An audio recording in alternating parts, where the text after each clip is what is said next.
Good evening. Today we are learning about proper education, raising children. We're continuing learning from the book Spare the Child, and we're continuing our topic, control versus Chinuch, and control and then Chinuch. We described what is education, Chinuch, and what is control. And we explained that you need both control and Chinuch. One without the other is not going to work. And there has to be a specific order. First, there has to be a control, and then there has to be education, Chinuch. And we gave an example that if you explain yourself before demanding fulfillment of a request, then you're putting education before control, and not only doesn't work, but it causes damage. And one of the reasons is that it makes the child feel that your demand needs an excuse.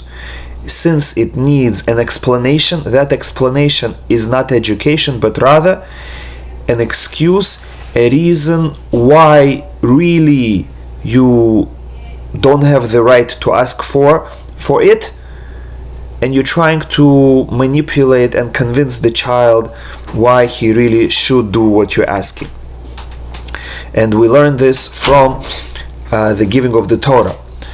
The Jewish people understood the proper position of control before Chinuch, and when Hashem offered them the Torah, they said, "We will do." And then, once they committed that they will do it, they said, "We would also like to hear the explanation." And Hashem said to the angels, who revealed the secret to the Jewish people? Because this is a great secret. When if you want to know if the person is reliable, if he sincerely wants to follow instructions, then you check how he answers to your request. If he asks for explanation right away, it means that he really doesn't want to do it, and he doesn't care, and the request for explanation is just an attempt to get rid of your request. But if the person will say, "Yes, for sure, I will do it, I'm ready to do it, I would just like to learn more about it to know how to do it better," then you know that he sincerely wants to fulfill your request, and he's just asking for more information. And we all know that the most common response of a child when you ask something from them is why. Why should I do it? Why do you need it? Why are you asking me and not someone else? And that why is not a request for more information, but rather, again, it is an attempt to get away from fulfilling your request. And it has to be treated like that. If you fall into the trap of explaining why the child has to do something before they agree to do it, then they win. Then they prove to you that you really don't have a valid request. And therefore, when the child asks why, the answer should be either because I said so, because your father or your mother said so, or do it and then I will be happy to sit down with you and explain to you why and all the details. Okay, now we are on page 49 of Spare the Child book, and we're in paragraph 3, the enhanced effect of control that precedes Chinuch. Control not only should precede the Chinuch, that's the proper way, but it will enhance the education. A person with an authoritative personality will be a successful leader.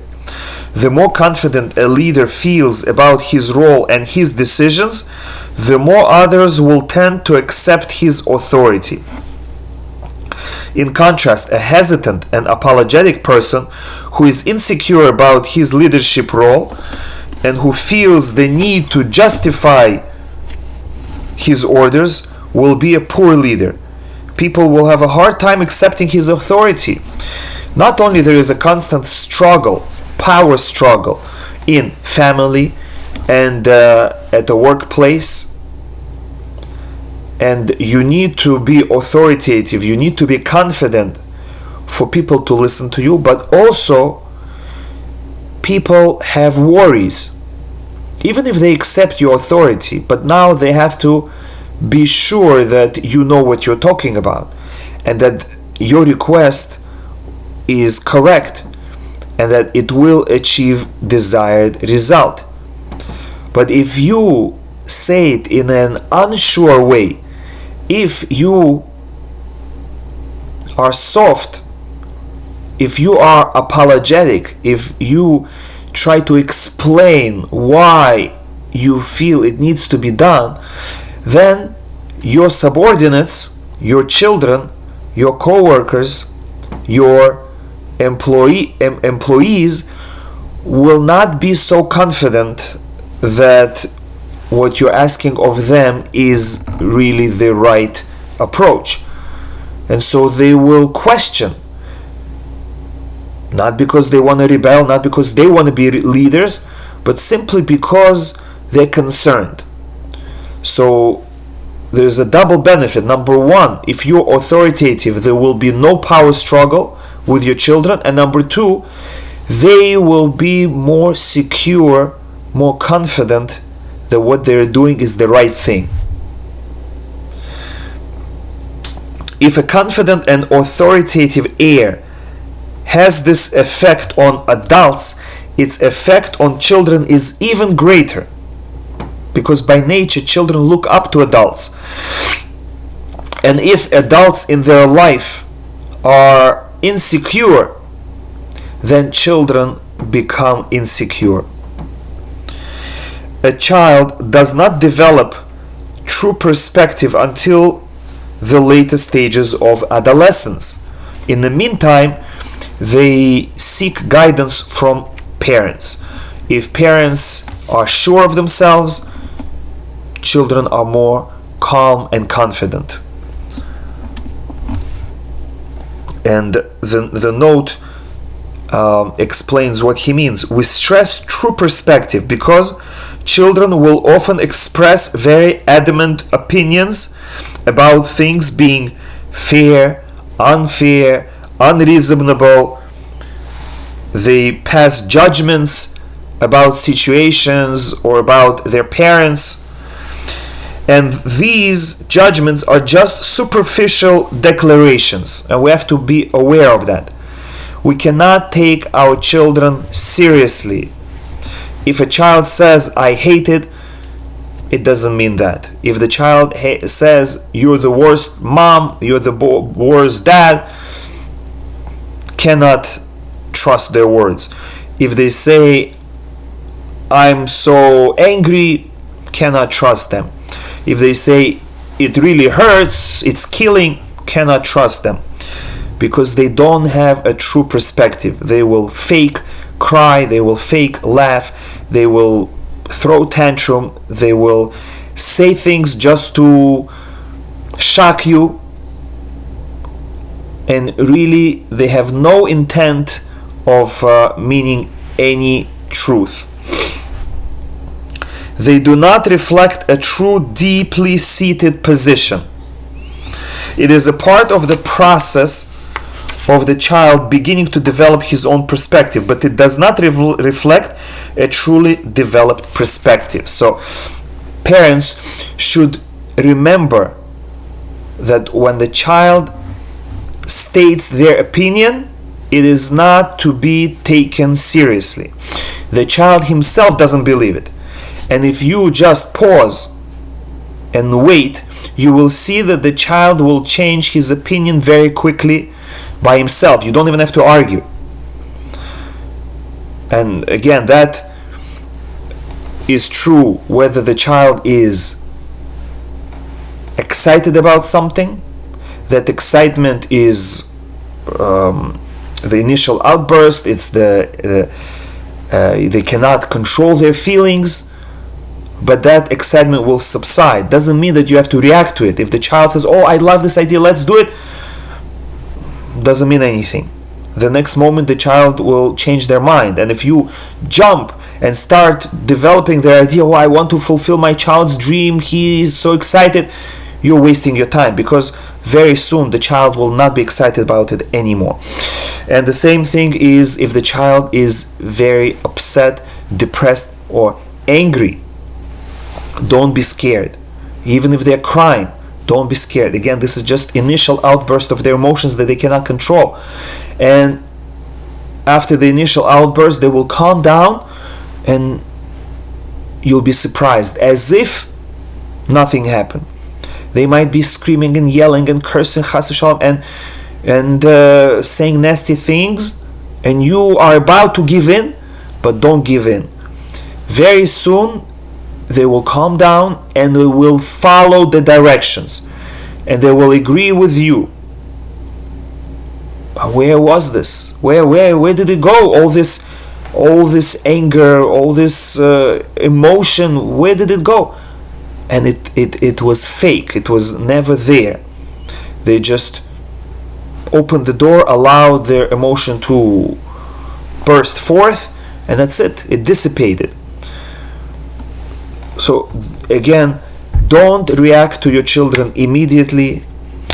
It's not only healthy for them to ask again and again, and to see that the parent takes their request seriously. Not that, "Oh, can I do this?" "Yeah, sure." That means that the parent didn't really listen to them.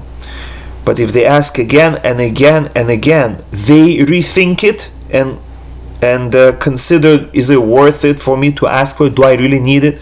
And it allows the parent the time to think it through. So whether for good or for bad, don't react to your children.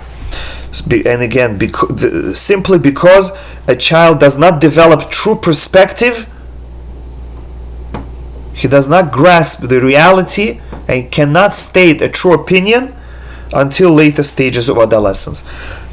Parents are often disappointed. They tried so hard to appease their children, whether it's on a trip, on a vacation, on some family activity, a gift, and the child is not happy, and the child complains.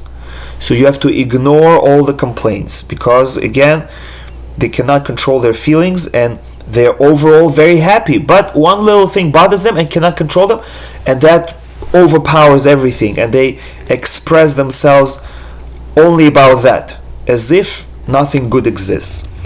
So don't give up. You're a good parent, and if your child says something negative, just ignore it.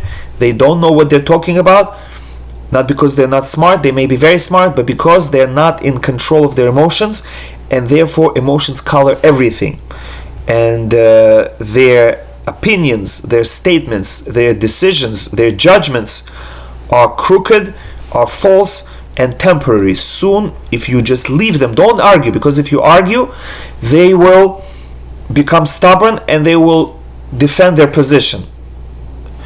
But if you just let it go, just ignore their statement, that statement will disappear. Okay, so he continues on the last line of page 49. A child does not have a clear sense of a fair order. Page 50. Or expectation, a fair expectation versus an unfair order or expectation.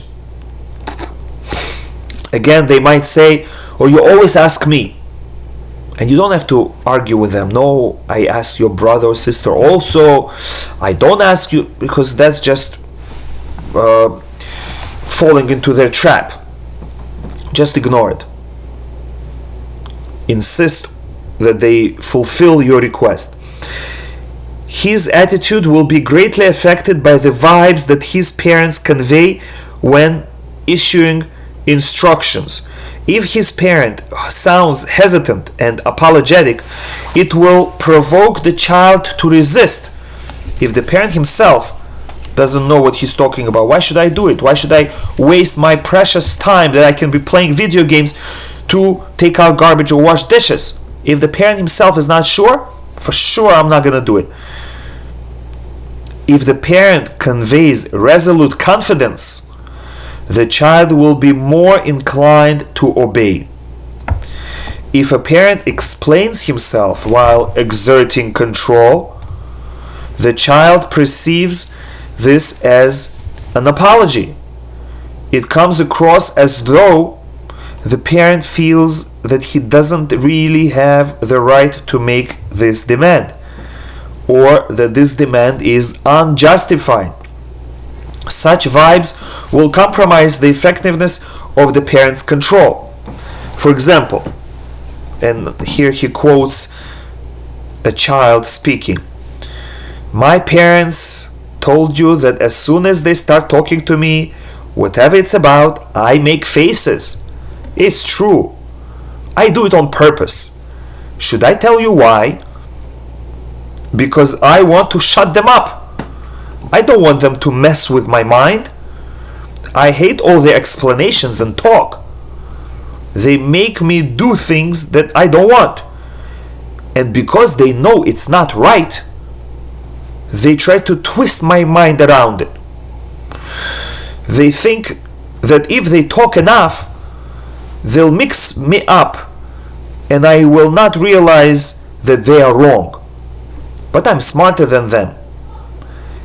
They can make me do whatever they want, but they'll never be able to make me think in a twisted way that they do."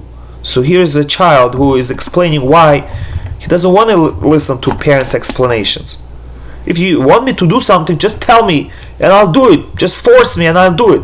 But don't try to convince me, because the child views a parent's explanation as attempt to convince, to manipulate the child. This boy is expressing a child's natural thinking. If you are justifying it, it means you are wrong. Often the parent is not really trying to justify. Sometimes he's sincerely trying to convey an important message or value. But frequently, especially when a parent has to punish a child or impose authority in a serious way, the parent is justifying himself. He himself is not sure. Maybe he's too harsh.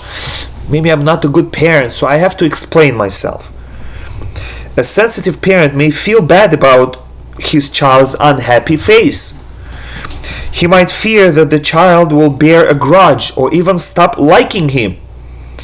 So he tries to convince the child that his order or decision is correct.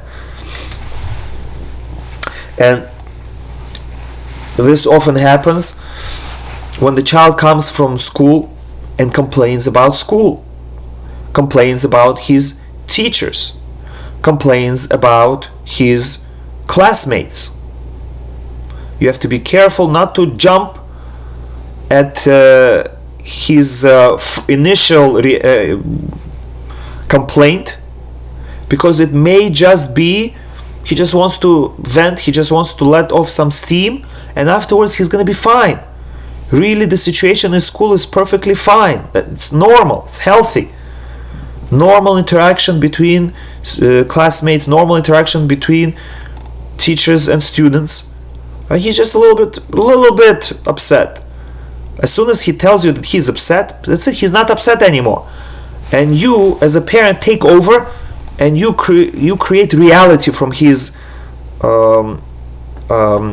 initial emotion. So listen to him,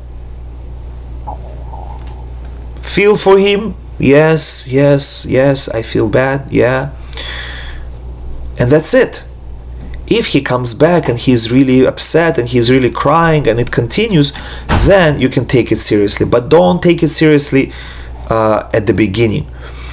I've experienced it with my own children, and as a teacher and as a camp director, I've seen it again and again, that children complain, but there is no reality to their complaint. They themselves forget it as soon as they complain. And if the parent takes it seriously, he pursues fake dream, imagination. There's nothing there.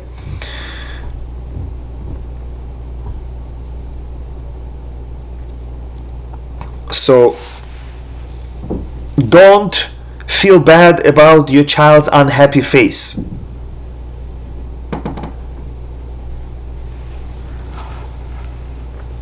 Okay, now the last paragraph on page 50. Once a parent starts explaining himself, this is a lost cause. The parent's explanation will only reinforce the child's feeling that he is being wronged.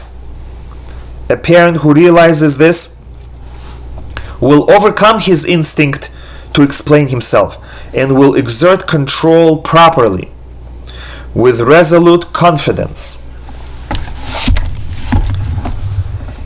Now on page 51, it makes no difference whether the parent is actually apologizing or not.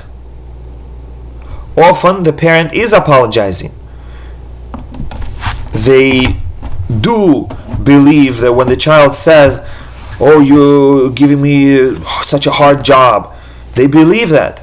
And if the child says, "You are unfair," the parents believe it. And when the child says, "You give me more jobs than my sister or my brother," the parent believes it and apologizes. But even if the parent is not so sensitive and he is not apologizing, he's just explaining, still the essential point is not the parent's intent, but how the child perceives it. Any explanations that the parent provides when exerting control will be perceived as justifications.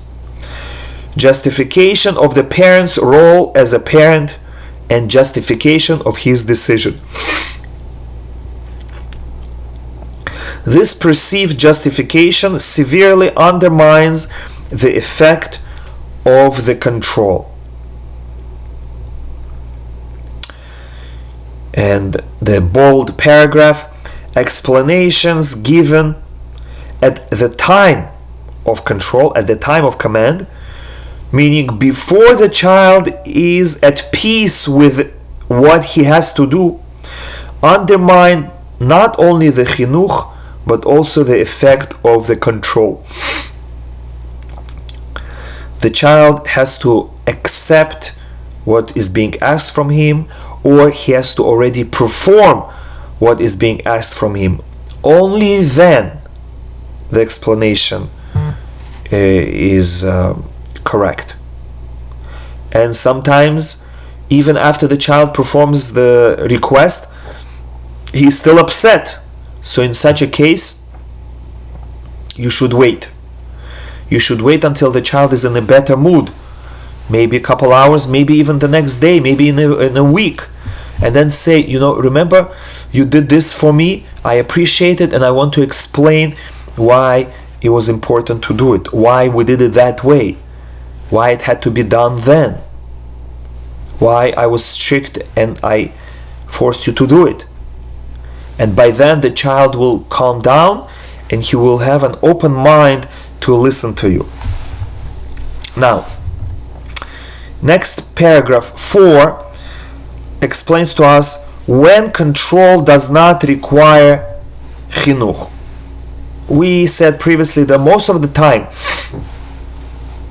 chinuch should not be before control. Educating the child should not be done before forcing the child to do the action.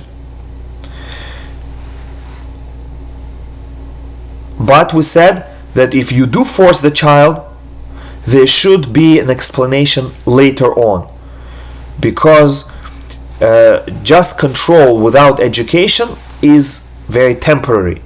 If you force the child to make blessings, to pray, to put on tefillin, and you just force without explanation, there is just control without chinuch, that's not good. The child will stop doing it at the first opportunity. So chinuch must follow control most of the time. However, there are some situations where just forcing the child to do something, just controlling, is enough. You don't need chinuch. What is it? So he gives a story. A number of rabbis and activists once got together in the home of the Brisker Rav to discuss some communal matter. There was a small child in the room. The child climbed onto the table and began crawling toward the Brisker Rav. The Rav lifted the child and placed him gently on the floor as he continued talking to those assembled. The child climbed right back up and crawled on the table. The Rav again lifted him off the table and placed him on the floor.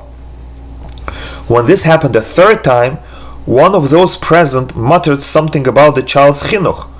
Why don't you spank the child? Why is the child allowed to climb on the table? The Rav looked at him surprisingly. What does chinuch have to do with this? Have you ever seen a 30-year-old crawling on a table? This is a beautiful example where control alone is enough. No explanation is necessary.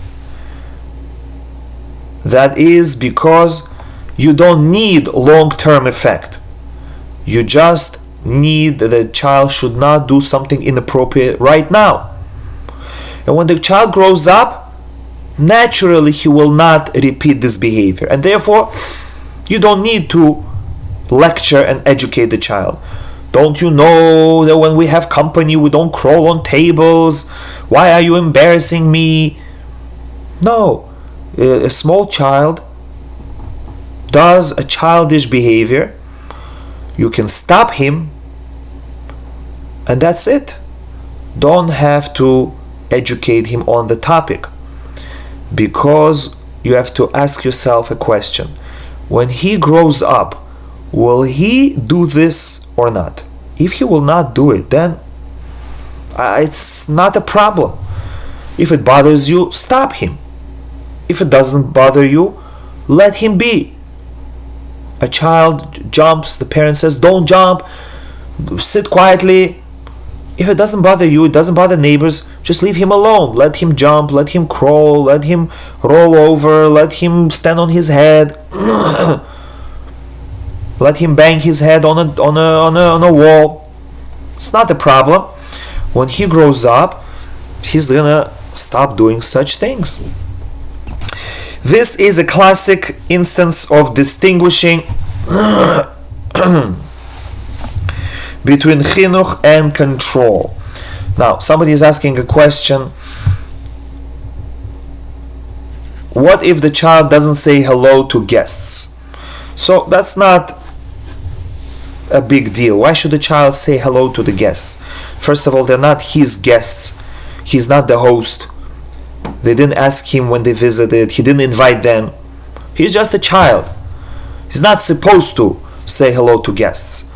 You know, and thank you for bringing it up, in Talmud, as well as in Russia, the rule was that a person who is younger, a person who is of a lower status, is not allowed to greet an adult or a person who is of a greater status.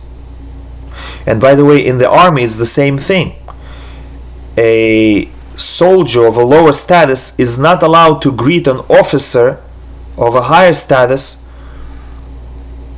without the officer giving permission.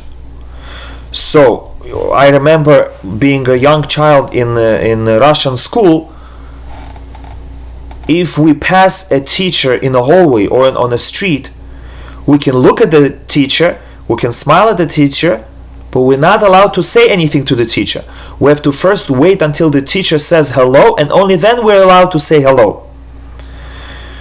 And the same rule was practiced in the Talmud. A student was not allowed to greet the rabbi until the rabbi greets him first. This is unlike the American culture, which is wrong, that youngsters jump up and they greet the adults. This is chutzpah. Who are you to interfere in an adult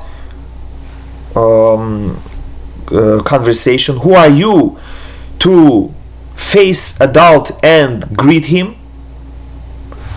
You have to have awe of an authority of adult, of your parents' guest, and you have to stay quiet until the adult greets you, and then you can smile, you can nod your head, you can say hello, but you're not allowed to say hello first.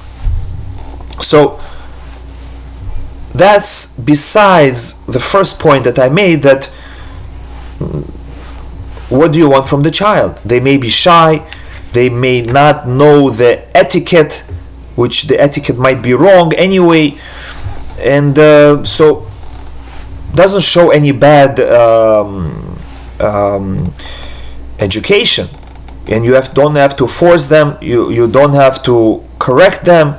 You can, by the way, say, it's nice, they will be happy if you greet them, but without forcing. Again, because the society will teach them to say hello, the society, and even improperly. The society will teach them to say a fake hello, how are you? You don't have to worry about it. Okay, now let's continue. So this story where the Brisker Rav just showed control by removing his child from the table, putting him on the floor, and that was enough. No education was necessary, only control. This is a classic instance of distinguishing between Chinuch and control. In addition, it shows that knowing how to distinguish between Chinuch and control will help distinguish between an education issue, where you have to follow up, where you have to educate, give explanation, and a non-Chinuch issue, where it's not a long-term problem. In the long term, the child will improve himself. The society will force him, or just maturity will cause him naturally. 100% of people don't crawl on tables and don't do other childish things. So when it's a non-Chinuch issue, you can exercise control if it bothers you, but if it doesn't bother you, just let it be. Since Chinuch focuses on the future, any behavior that passes with age by itself and has no bearing on the future is not a Chinuch matter. The following account will help us appreciate the critical importance of this point. Now we are on page 52 and we read the following story. For many years I managed a hostel for single women with children. The children acted like children, happy, noisy and active. But there wasn't much room in the hostel. There was no yard, no playroom, and the apartments were small and cramped. These were women who had been through a lot, and most of them were miserable and bitter. They tried to keep the kids under control in every way possible, yelling, criticizing, punishing harshly, and lecturing endlessly. After many years of observing this reality, I concluded that the intense lectures and criticism ruined these children more than anything else. They were, in effect, an ongoing brainwash, convincing the children that there was something very wrong with them, that they were bad people. But really, the bad was nothing other than their natural desire to be children. And by the way, if your children's behavior bothers you, not because they're doing something wrong, but just because you cannot handle children, then you should get help. Not professional help, but you should get help for yourself in changing the environment. For example, if you live, like it was described here, in a cramped apartment, in what we sometimes refer to a pigeon coop, where there is no room to play, not inside the apartment and not outside the apartment, and the children are supposed to behave like prisoners, or like an animal in a cage without any movement whatsoever, then no wonder that the parents are going to be stressed out and children are going to be unhappy, and they will not have a happy childhood. So you should think of moving to a place where you can have a yard, where streets are safe, where there is front yard to play in, where it's safe for you to just let your children out and let them express their child behavior where you don't see it. Let them climb the trees, let them jump, let them fight, let them run around, let them throw things.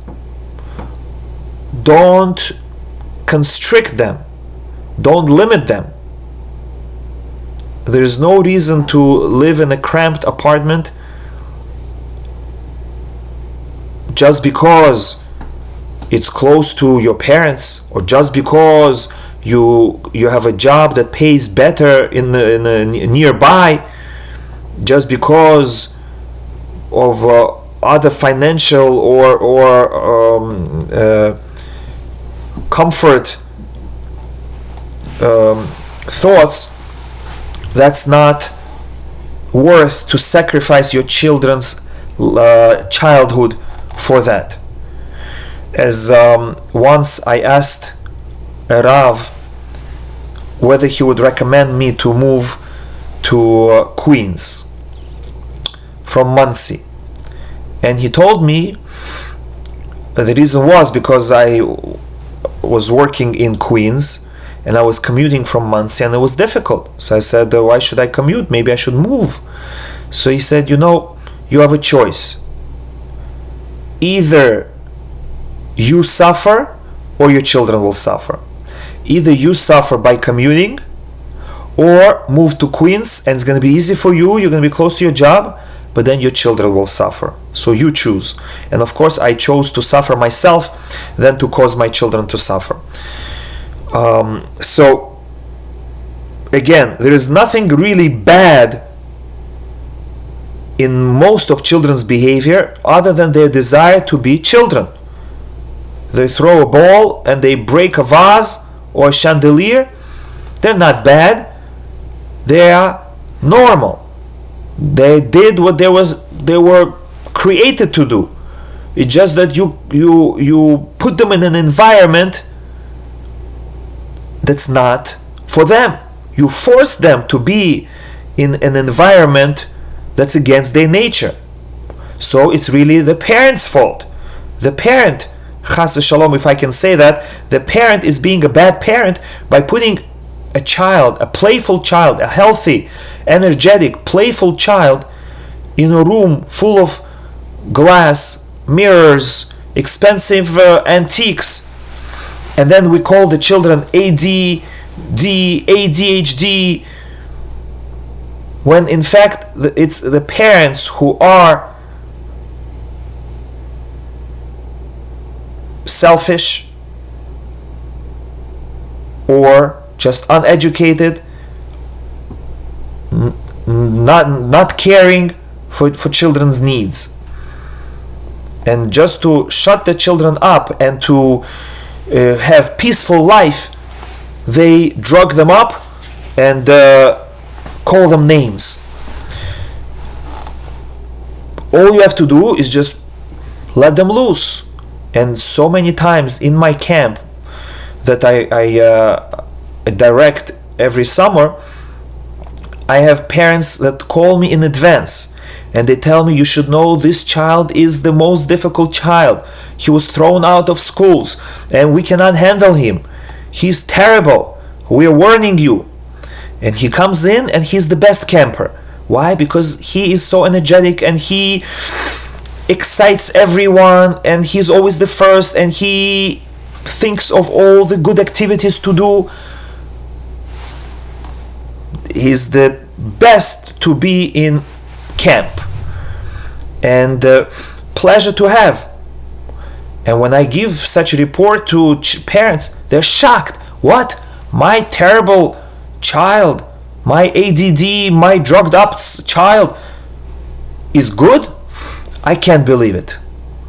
You're probably confusing him with someone. And this is not an individual case. This happens every year in every group. The child that the parents fear the most from, he is the best child. Why? Because he finally can be who he was born to be in the outdoors, to be among animals, among trees, rocks, ground, where he can explore and enjoy life. Children are not created to be in pigeon coops. Okay, so again, we have to be very careful not to be upset at our children for something that they are supposed to do. They're created to be wild, curious, energetic, and with age, with maturity, it will wear off. They will not be excited about toys anymore. They will not be excited about sports anymore. They'll be normal businessmen, doctors, lawyers, Talmidei Chachamim, Bezat Hashem. And you don't have to tell them, oh, don't jump, the neighbors will complain. When they grow up, they're not going to jump. And if the neighbors come and complain, let them speak to your children. The children will see that the neighbors are upset and they themselves will stop. You don't have to be the bad guy. Okay. Now, this is just a general talk.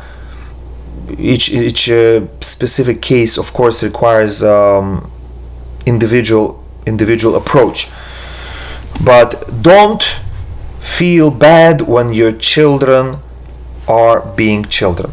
Now, he continues the story. The story again is about a hostel where women, single mothers from troubled background, were trying to control their children in cramped environment, and they were yelling and screaming and threatening and lecturing their children.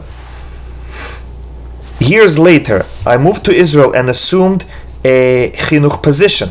I discovered to my dismay that this phenomenon is just as common in ordinary settings, not only among women who were battered. In schools and at home, children are being criticized, lectured for trying to act like children. Yes, we have to train kids to sit nicely in class, but if a child has a hard time with it, why does he need to feel like there is something rotten about his character? He's just a little bit more active than other children. He's not any worse, he's not bad. Why is he lectured as though he is wicked? The healthier and livelier a child is, the more difficult it is for us to tolerate him. We want children who are quiet, passive, and submissive, who will not disturb our nap and will not get on our tense nerves.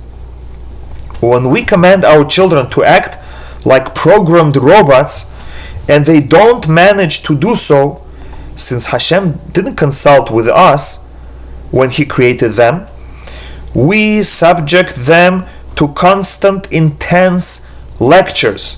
We give them a negative image and destroy their fresh and pure characters. Maybe I'm expressing myself too sharply. Maybe my cry of pain is a bit extreme, but over the years I have closely followed the goings on in the homes of more than 30 students. In all of them, I found that the vast majority of parent-child conflict stems from our difficulty in dealing with a healthy, lively child.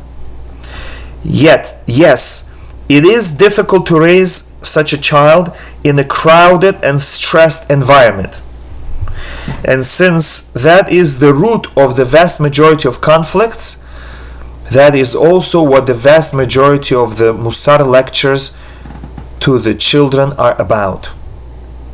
Instead of parents trying to ease the plight of our children, to make it easier for them to be children, to help them to enjoy their childhood, we are suppressing them.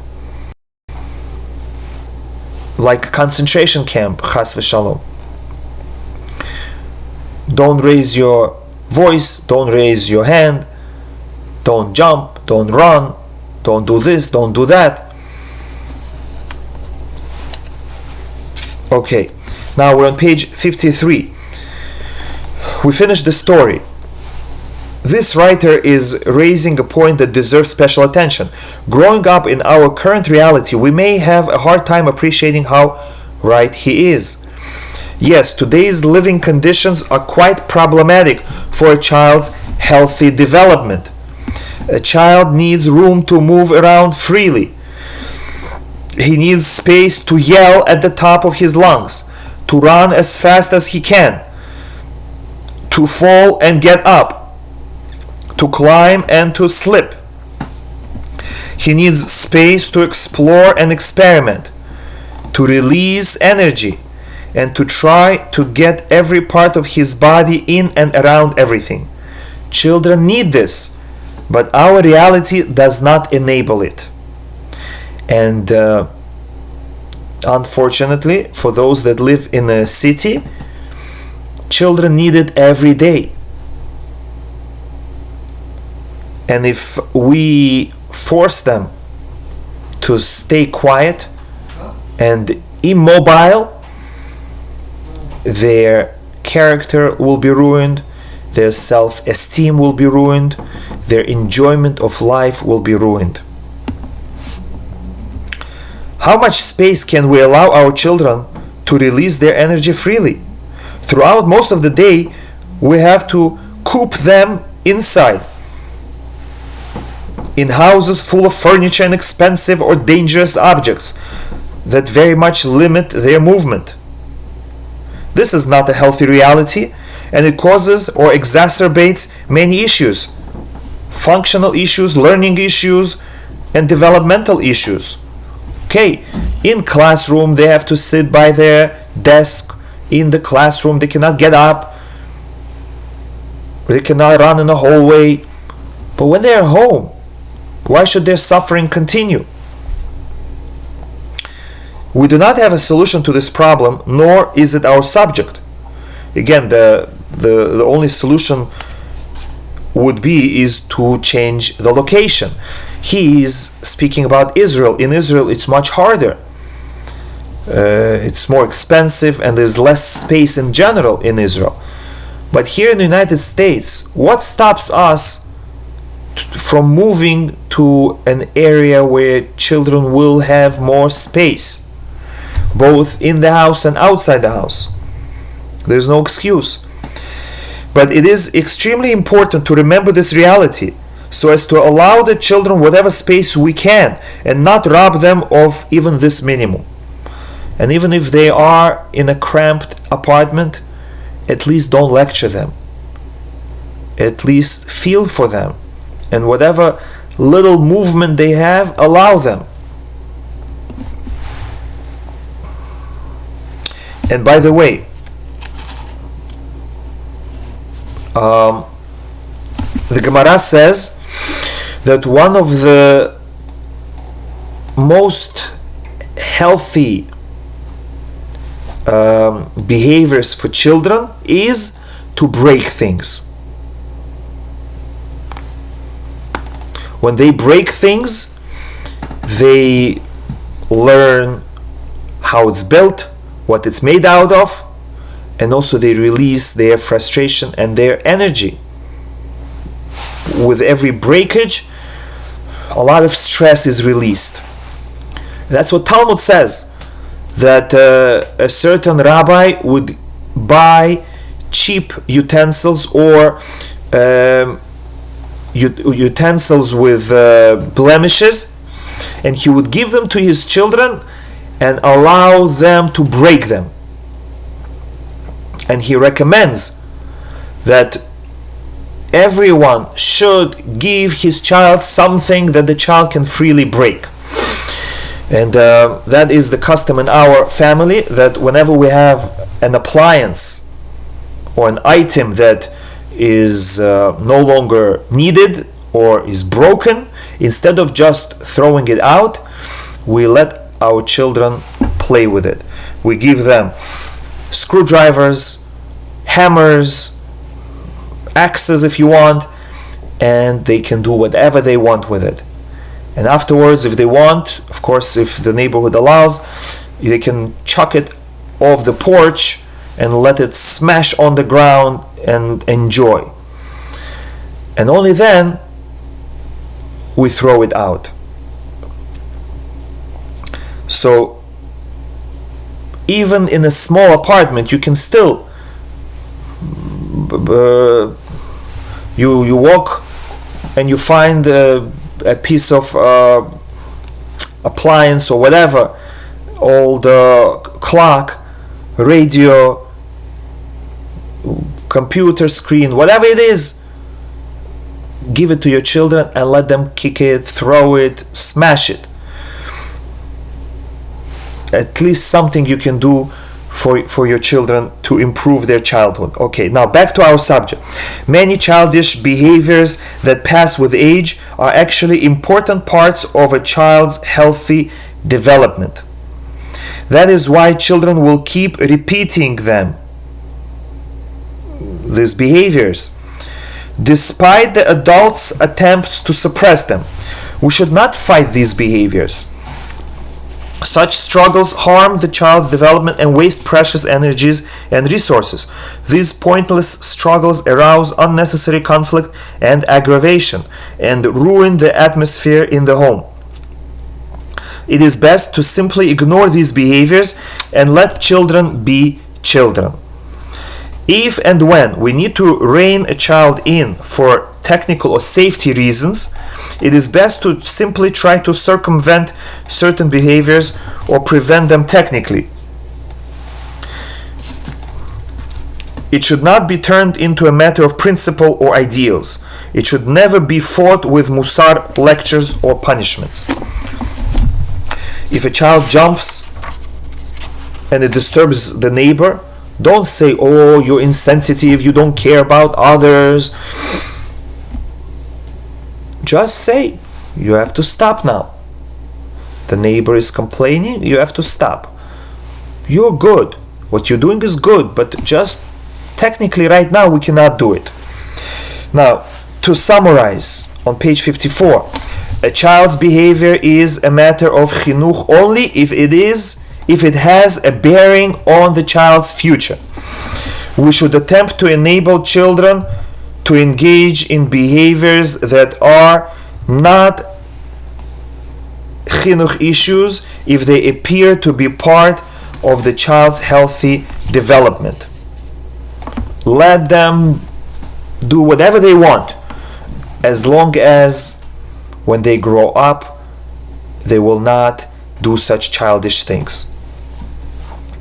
In places and at times that such behavior cannot be allowed, it is best to prevent it technically, not by clashing with the child. But never should a child be lectured for his difficulty in adapting to such technical circumstances, or for failing to adapt to the unnatural conditions of the home or the classroom. If the child is loud, he's not bad, he's just loud. When he grows up, he'll be able to use his loudness to be a principal, a teacher, a public speaker. But if you call him bad, then you will cripple him, and instead of having a talent, he will have a disability. We finished part 1. Next week, Be'ezrat Hashem, we will start part 2 to learn about control in depth. Thank you for joining us. All the best. May we also have success in raising our children.